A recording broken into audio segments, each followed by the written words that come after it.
அன்புக்குரியவர்களே, எப்படி இருக்கீங்க? சந்தோஷமா இருக்கீங்களா? நிச்சயமாகவே நீங்கள் சந்தோஷமாக மகிழ்ச்சியாக இருக்க வேண்டும் என்று சொல்லி ஆண்டவருக்குள்ளே உங்களை வாழ்த்துகின்றேன். ஆண்டவர் உங்களை ஆசீர்வதித்து மகிழ பண்ணுவாராக.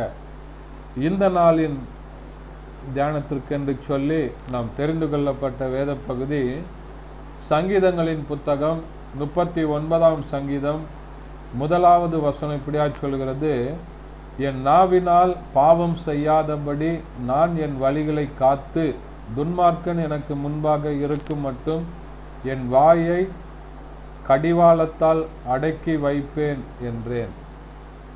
எவ்வளோ ஒரு அற்புதமான வசனம் பார்த்தீங்களா? என் நாவினால பாவம் செய்யாதபடி என்று சொல்லி ஆண்டவர் சொல்லுகிறார். அப்போ இன்றைக்கு ஆண்டவர் நம்மை பார்த்து சொல்லுகிறதான காரியம், வாயில தான் ஆண்டவர் என்ன பண்றாரு? ஆசீர்வாதத்தையும் ஜீவனையும் வைத்திருக்கிறார்.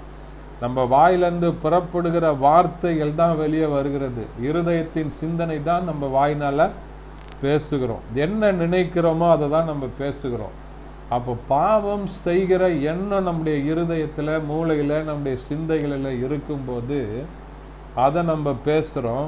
அது நிமித்தமாக நம்முடைய வாழ்க்கையில் இருக்கிற ஆசீர்வாதங்களை நம்ம இழந்து போகிறோம். ஆண்டவர் சொல்றார், வாயினால பாவம் செய்யாதபடி வாயிற்கு கடிவாளத்தை வைத்து காத்துக்கொள் என்று சொல்லி சொல்லுகிறார். இன்றைக்கு நம்ம வாயிலிருந்து அனாவசியமாக பேசுகிற காரியங்கள், தேவையில்லாமல் பேசுகிற காரியங்கள், வீண் சம்பாஷணை நல்லொழுக்கத்தை கெடுத்து விடும் என்று சொல்லி வசனம் சொல்லுகிறார். அப்போ தேவையில்லாத வார்த்தைகளை பேசுவதை தவிர்க்க வேண்டும் என்று சொல்லி வசனம் சொல்லுகிறது.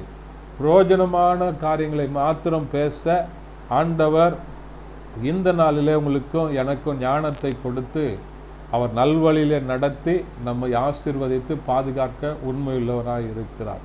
இந்த வசனத்தை மறந்துடாதீங்க. இந்த நாளில் ஆண்டவர் சொல்றாரு, வாயினால பாவம் செய்யாதபடி காத்துக்கொள் என்று சொல்லி. இப்போ வாயிலிருந்து சொல்லுகிற பேசுகிற ஒவ்வொரு வார்த்தையை நம்ம யோசித்து கவனமாக பேசும்போது ஆண்டவர் நம்மை பாதுகாத்து வழிநடத்த உண்மை உள்ளவராய் இருக்கிறார். ஜெபிக்கலாமா? பரிசுத்த பிதாவே, உம்மை துதிக்கிறோம், உம்மை ஸ்தோத்தரிக்கிறோம். இந்த நாளில் கேட்ட வசனத்தின்படி எங்களுடைய நாவினால வாயினால பேசுகிற ஒவ்வொரு வார்த்தைகளையும் ஆண்டவர் பாதுகாத்து பலப்படுத்தி வழி நடத்துவீராக. இயேசுவின் நாமத்தில் பிதாவே, ஆமென்.